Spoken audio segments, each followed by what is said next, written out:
So, Namaskar, Shri Gurubhyo Namaha. Let us start with our topic for today. So, today we will talk about something which is very important from our spiritual journey point of view, about accepting our faults or accepting our mistakes. So, we can talk about that.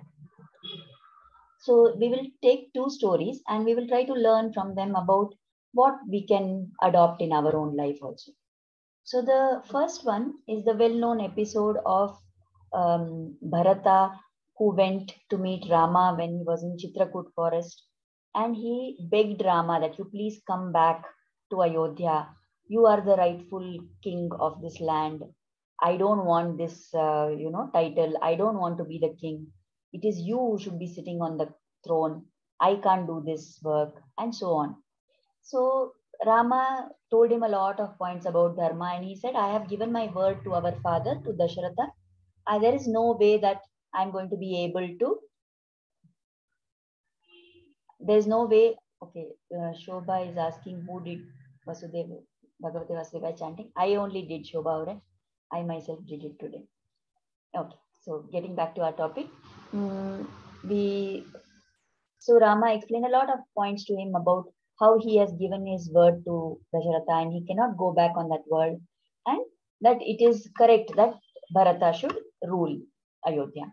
So then we know how Bharata begged Rama and he took the Padukas of Rama and went back to a place called Nandigram, and there he did Sthapane, or he established those Padukas of the Lord, and he kept worshipping, and it was as if the Padukas were ruling Ayodhya and Bharata was only like a servant or a dasa of Rama who was carrying out work on behalf of Rama. It was the Padukas who were the ruler of the kingdom. So at this point, when this episode, entire thing happens about Bharata lamenting over his fate and about Rama refusing to come back and all. So Bharata, there are shlokas in the Ramayana, in the Valmiki Ramayana, where Bharata is analyzing that who was responsible for this whole thing of Rama having to go to Vanavasa. So he picks up one by one all the characters who played a role in that, event. So he says that first he says, okay, it is Manthara who is at fault. That hunchback woman, that Manthara, she was the one, she saw all the festivities going on, and she was the one who came and tried to, poison Kaikeyi's mind. And she succeeded. Kaikeyi, when first she heard, when Manthara told her that Rama is going to be coronated as the king, Kaikeyi was very happy. She said, for me, Rama, Bharata, everybody is same. And she was so happy to hear that Rama is going to be made the king. But it was this Manthara who reminded her, that your father had got a promise from Dasharatha that your son is going to be the king. Then she kept, she tapped on Kaikeyi's weak points and said, if Rama becomes the king, then you just see, you will become a dasi, and Kausalya is the one who is going to have, the upper hand in everything, and you will be relegated to being just a servant and all such things. So by telling all those things, she poisoned Kaikeyi's mind and she made her to ask for those boons, and this whole Vanavas thing happened. So it is Manthara who is at fault, he decided. But then he got a thought. He said, okay, I'm saying all this, but after all, what was her role? She came with Kaikeyi from her, from Kaikeyi Desha. So from the time she was married, she has been with her. And it is her lookout to want good things for her queen, isn't it? So she can't be blamed. She only did what any other Dasi would have done. She tried to protect her Kaikeyi Rani's position and status. And so I can't blame her, he concluded. Then he said, okay, fine. Manthara can't be blamed, but Kaikeyi should have better sense, isn't it? She should have had better sense. Why did she listen to this Manthara? Didn't she have her own judgment? And when she was in that situation where she said that whether it is Bharata or Rama, it is same to me, how could she then go back and, get taken in by whatever Manthara was telling? So Kaikeyi is the one who is at fault. She should not have been weak-minded like that. She should not have felt jealous of Kausalya and, decided to listen to Manthara. She should not have taken those two boons from Dasharatha. So Kaikeyi is at fault.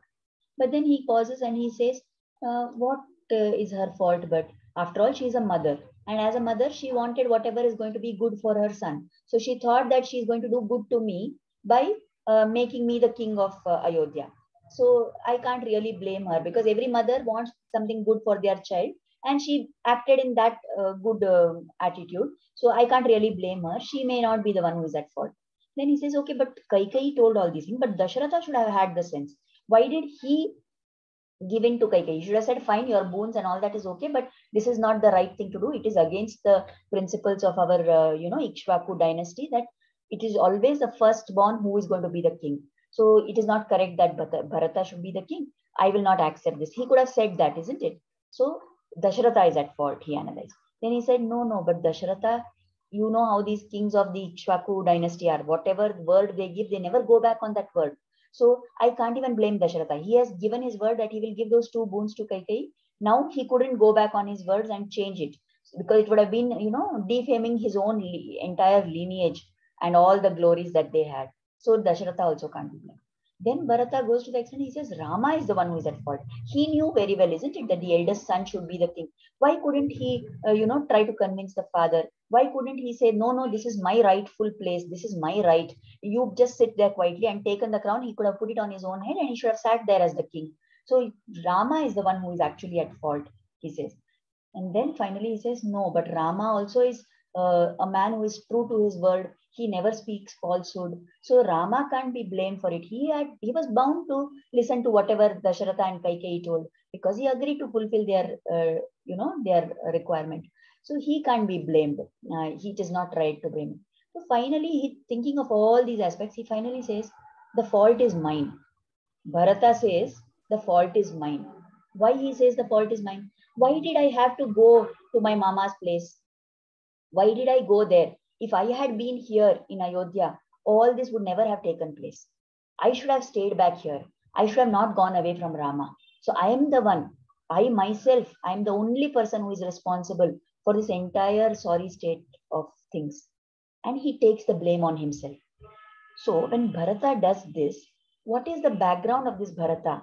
He is praised by everybody. In the Kamba Ramayanam, there are instances where it is told, at the time when, Rama tells Kausalya about how he has to go to Vanavas and Bharata is going to be the king, Kausalya says, fine, except for the problem that he is younger to you, I don't see anything wrong. He is very fit to become the king. So Kausalya also praises Bharata at that point of time. When later Rama and all go off to Vanavas and Bharata comes along with everybody else searching for him and he meets Guha, then Guha is so impressed by Bharata. He says, even 1,000 Ramas are not equal to one Bharata. That is the praise that Guha gives to Bharata. And Guha is such a great friend and, he has so much affection for Rama. He says, even 1,000 Ramas are not equal to one Bharata. That is the Mahima of Bharata.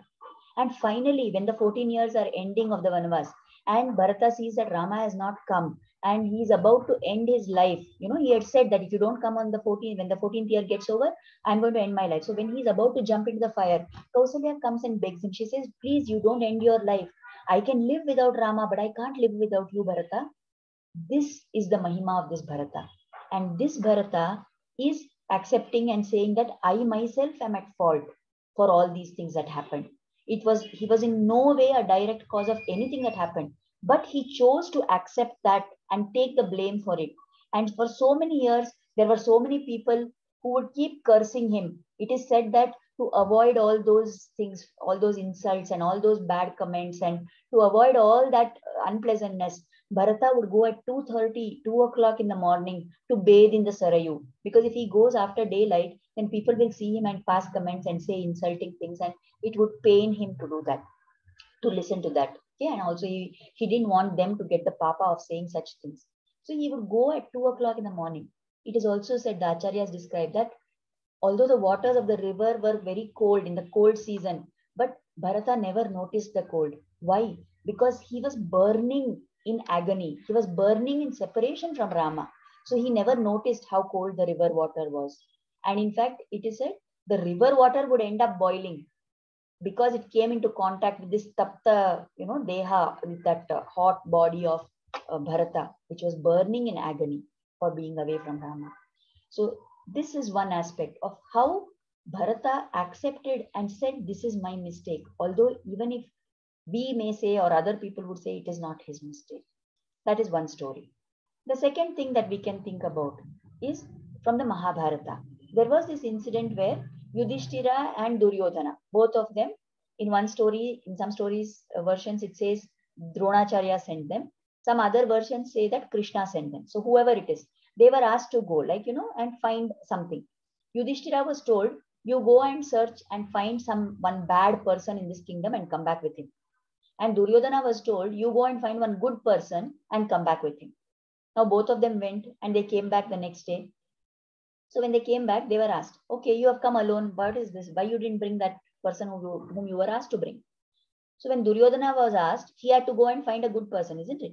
He said, I went and I searched the whole kingdom. I couldn't find even one single good person. So I was forced. I couldn't bring anybody. I have come alone. Then they asked Yudhishthira that, what about you? You couldn't find anyone bad. He said, no, I couldn't find anyone bad. Not even one bad person I could find. That is why I have come like this without bringing anybody. So from this, what we can learn, Yudhishthira and Duryodhana, it is always our viewpoint, how we look, what we think of the world. We find that same thing reflected in the world back to us. Duryodhana couldn't find good in anybody. He was full of bad things in his mind. So he didn't have the vision or the perspective to be able to see good in somebody else. Naturally, he didn't find anybody good enough. And what about Yudhishthira? He always thought that everybody is good. So how much ever he searched, whatever they did, he could never find bad in anybody. So he said that I can't find any bad person, right? There is another version of this, that they were told to find someone who is the best person and someone who is the worst person. So Duryodhana was told to find the best person in the whole kingdom. So Duryodhana came back and said, I searched and searched, but nobody is better than me. I am only the best person. So I came back without anyone. And Yudhishthira was told to find the worst person in the kingdom. Yudhishthira went around and he came back and he said, I couldn't find anybody who is worse than me. I am the worst person. That is why I came back without anyone. Here again, what is the background of this Yudhishthira? He is Sakshat Dharmaraja, Yama's son. How can he be a worst person?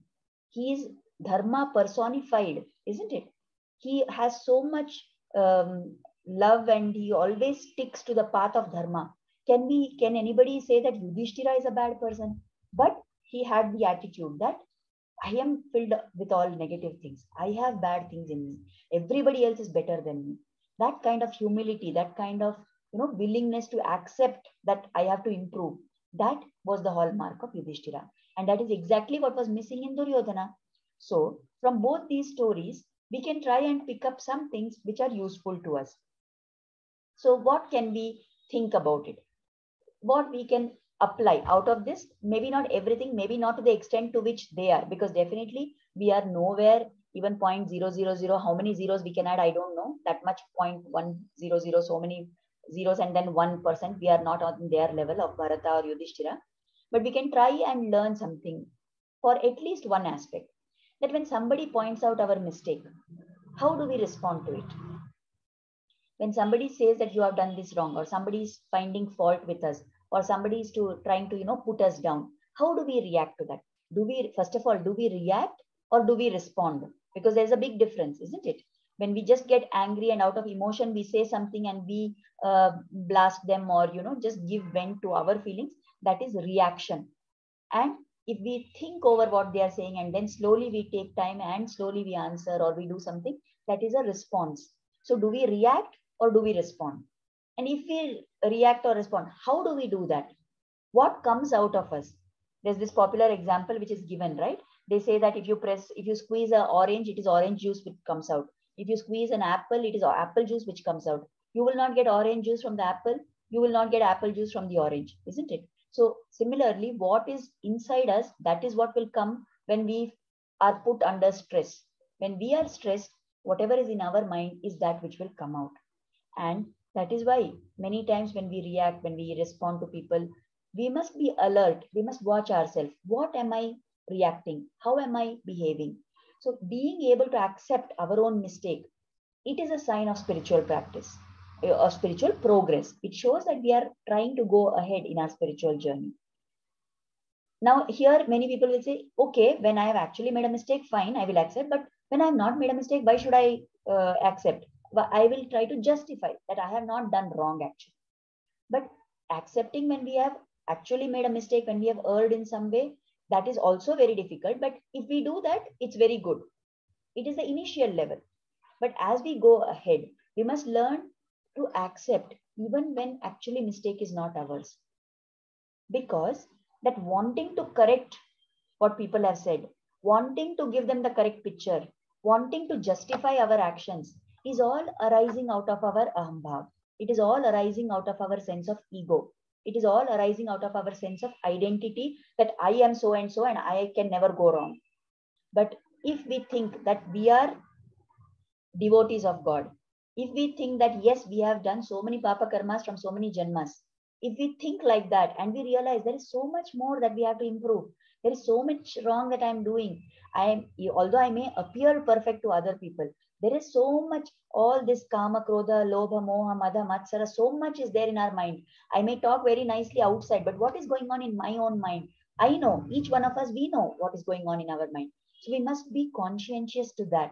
And we must accept maybe that particular thing what somebody is accusing us of, we may not have done. But when we say, yes, I am wrong. Yes, I will try to improve. It is one way of ensuring that we continue ahead on our spiritual journey. It will help us to progress spiritually, and it will help us to grow. And because basically whatever we are getting from somebody else is a reaction to whatever previous karmas we have done. So I have done something somewhere in some janma, and that is why I'm having to face all these things. That kind of an acceptance, and then surrendering to God, saying that you take care of me, you only help me to not get irritated. All those things will come when we try to adopt this kind of an attitude. So we must always ask ourselves that what is the worst thing that can happen when something goes wrong? If somebody is blaming me and I say, okay, yes, although I may not have made a mistake, if I accept that, yes, I have made a mistake, what is the worst thing that can happen? Okay, there may be few rare instances where it is a matter of great importance and something can go wrong. But in most cases, nothing is going to happen. You think of all the petty arguments that we have at home with our loved ones. Think of all the disagreements we have with people where we are working. In most cases, in many cases, nothing is going to happen. The only thing we will lose is loss of face. We will lose our, what we say, mana, sammana, or what impression people have about us, that image of ours as a good person or as a perfect person. That is the only thing which will be lost. But if we want to progress spiritually, if we want to get to the bhava that I am a dasa or a dasi of the Lord, then it is important for me to lose my identity. After all, when I say I am not this deha, I am the atma which is within, right? So to get to that identity, I must be ready to give up whatever else is associated with this body, with this mind of mine. So by learning to accept our mistakes, by saying, yes, I made a mistake, by apologizing, by saying sorry, it is actually a very good thing that we can do to progress further on the spiritual path. So let us try and think of all these aspects. Let us try and learn from the examples of Bharata, who blamed, who tried to put the blame on everybody else, but then kept finding reasons to say, no, they are not responsible, no, they are not responsible, and I myself am to blame. And let us learn from the example of Yudhisthira, who could not find bad in anybody, who said that I am the worst person in this world.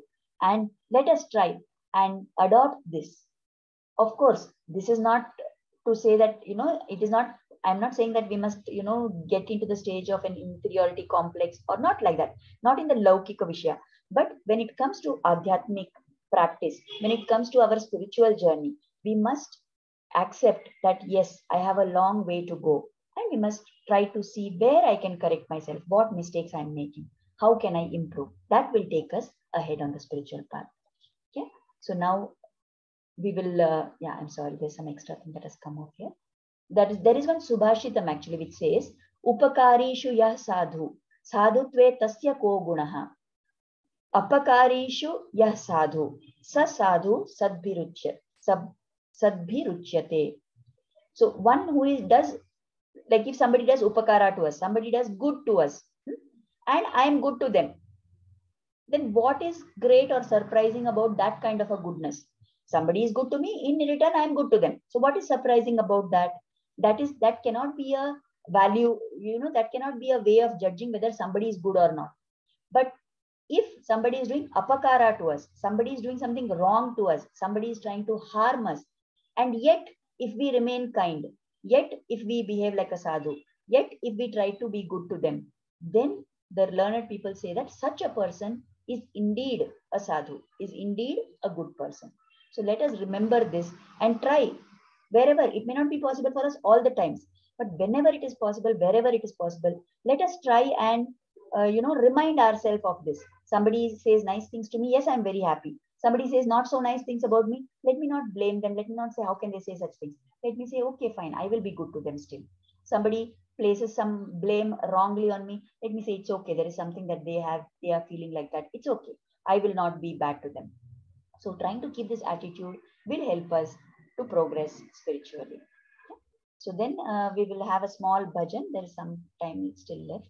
So this is there on YouTube. I found it actually the other day. I had been to this Venugopala Swami temple in Malleshwaram on 1st of January, and there was a group of devotees there, ladies. They were singing this. It's actually a very big, long thing, but I thought I will sing some small part of it. If anybody is interested, maybe in our group, I can send that. I have that Kannada print out what they had given. I can maybe take a picture and send. If you learn the tune, and I'll also send you the link. You can learn it from YouTube, because this person, Sri Garimella Balakrishna Prasad, on TTD on the SVBC channel, he has sung this, and he and his group. And it's a very nice thing, and we can memorize and keep singing to ourselves. It feels very nice. Okay. So very short. I've taken a small part of that, maybe 1/4 I have taken. We will sing this now. कृष्णं वन्दे जगद्गुरुं श्रीकृष्णं वन्दे जगद्गुरुं कृष्णं वन्दे जगद्गुरुं श्रीकृष्णं वन्दे जगद्गुरुं श्रीनिवास हरि कृष्णा कृष्णा श्रीकर शुभकर कृष्णा कृष्णा श्रीनिवास हरि कृष्णा कृष्णा श्रीकर शुभकर कृष्णा कृष्णा श्रितजन पालक कृष्णा कृष्णा श्री सतिरमणा कृष्णा कृष्णा श्रितजन पालक कृष्णा कृष्णा श्री सतिरमणा कृष्णा कृष्णा कृष्णं वन्दे जगद्गुरुं श्रीकृष्णं वन्दे जगद्गुरुं कृष्णं वन्दे जगद्गुरुं श्रीकृष्णं वन्दे जगद्गुरुं सामजगमना कृष्णा कृष्णा सामजवरदा कृष्णा कृष्णा साधुजनवन कृष्णा कृष्णा सरसलोचना कृष्णा कृष्णा कृष्णं वन्दे जगद्गुरुं श्रीकृष्णं वन्दे जगद्गुरुं कृष्णं वन्दे जगद्गुरुं श्रीकृष्णं वन्दे जगद्गुरुं पुराणपुरुषा Krishna Krishna पुण्यविहारा Krishna Krishna पूतनादिहर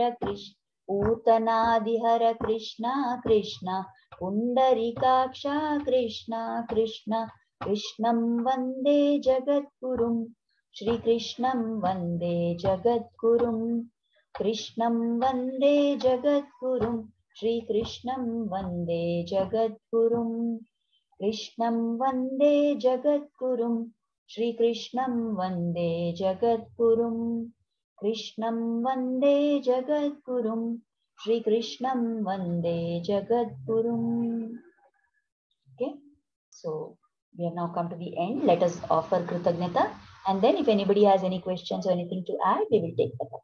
So let us offer gratitude, Kritagnyata, at the lotus feet of Sri Krishna and Guru for inspiring us to start and join this satsang. And let us pray for their blessings and grace to be always there on us, on all of us. Namaskar. So now if anybody has any questions or anything to ask, please do unmute and you can talk and ask.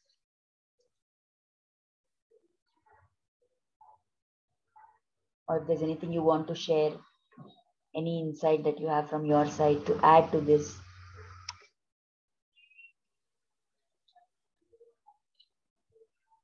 Yeah. Thank you, Ranjini. Ranjini is saying it is nice. You must think of all these aspects. Actually, the other day, I heard this about Bharata and Rama. No? That point I heard in one of the Upanyasams that I was listening to about Tirupaval. So in that they were explaining. And then incidentally, it so happened that I took that small thing that wherever possible in my interactions, I will try and, adopt that. And it really helps a lot, because when we stop trying to justify our viewpoint, or we stop trying to tell about how I am correct, right? Then we become silent. It is very difficult, but if we try, and as soon as we must remind ourselves, that yes, I have to take this attitude, I have to take this attitude. And if we actually adopt it, what will happen is that soon we will become more silent. So much of our conversation, we are only telling about how I am correct, and I am only right, and like that. So when we try to stop reacting in that way, we will become silent from outside. And gradually, as that outer silence, it becomes more and more large, internally also the silence will start. When externally you are not saying anything, first stage is in your mind, you will keep thinking those thoughts. You are only putting a lid on your mouth, on your tongue. So you are not saying outside whatever justification you wanted to give, but your mind will be agitated. You will try to keep, saying those things in the mind. What this person thinks, how do they know, why they are saying all these things, and like that. So mind will be agitated for some time.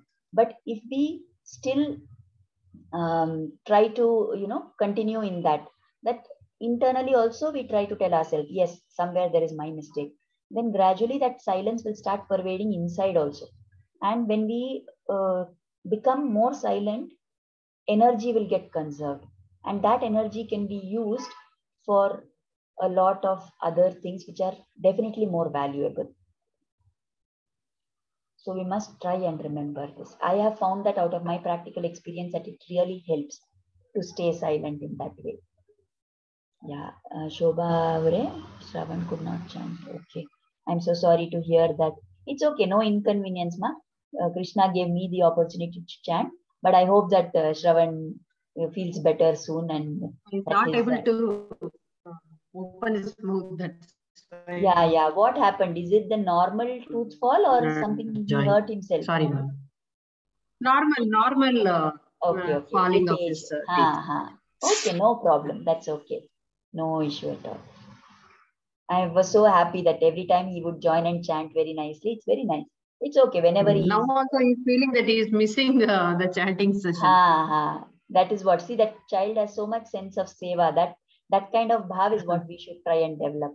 That it is a small thing, that chanting, but he has developed an attachment to it. That is why it is told so much that we must take up one small thing and do that with consistency. It is not important to do many big things together, but if we take up even one small thing, but just try to do that with consistency, that will help us to improve, and that will give Yes. us that kind of vishwas and shraddha that we need to develop.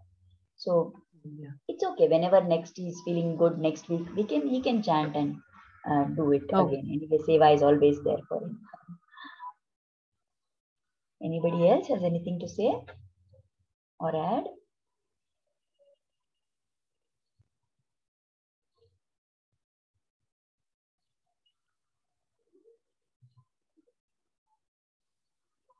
Okay. If there is nothing else, then I think we will close for today. Anyway, the meeting time is getting over. Another Who 3 minutes. composed the song which you shared now? Balakrishna Prasad. He Very only Mella, composed huh? this. Yeah, he is the. I don't know if he I think he only composed. Yeah, I heard I them have on heard YouTube. his lot of Srivari Compose. songs. Ha ha. His voice is very nice, but I don't Yeah. know whether he composes or not. Probably because on that pamphlet which I had from the Krishna temple, it was written that it is composed by him. And then I was searching Mm-hmm. for this particular thing on YouTube, and I found that there is one session where, in that TTD premises, where they do Nama Sankirtan and all, he and his group, Mm-hmm. all his other, I don't know, probably people who are with him singing and all that, his Shishyas probably, Mm-hmm. they all were sitting together and they were doing this chant. I will send the link to Mm-hmm. that video. You can see that and Yes, listen ma'am. to it. Yes. We can listen every day. If we have time, we can learn, because when you regularly listen little by little, it starts registering on our mind somewhere. No? So we will learn, and we can also Yes. keep chanting when we are doing whatever work we are doing in the house, housework we are doing, cooking we are doing, traveling somewhere. We can keep remembering. It's a nice way of remembering God's name, of chanting his glories. Yes. That way. He has sung Annamaya songs, many Annamaya Maybe, Kirtanas. yeah, probably, because he must be from their Tirumala, Tirupati only. Ah, He is probably son. Yeah, I don't know much about him. I didn't get time to find out also, but I noted his name because it was there on that paper also. Was there? okay. Okay, Shobha. Please convey my wishes to Shravan. Let him get well Yes, soon. ma'am. Yes. Yeah. Okay. Is there Thank anything you. else anybody has to say? Okay. If there is nothing, then we can close for today. So thank you everybody for joining in, and we will meet again tomorrow at the, sorry, not tomorrow, we will meet again next week at Next the week. same time on Tuesday 6:30. Namaskar.